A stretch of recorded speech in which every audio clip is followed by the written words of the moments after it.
Fear and anxiety in the minds of Goans and Banawalkars at large for mindlessly converting agriculture land under Section 17(2) of TCP Act, which was previously done under Clause 16B of TCP Act.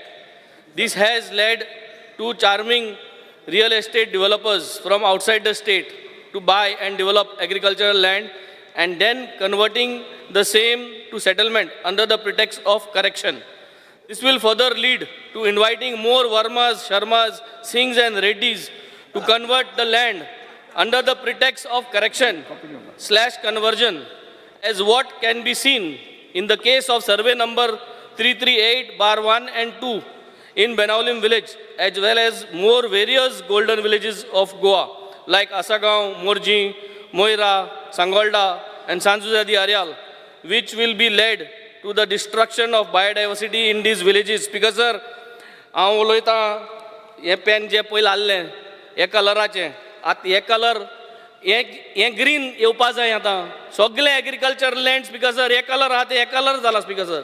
And there is fear and anxiety in the people of Goa, not only Banalkar. आणि मागीर yes जातले speaker sir.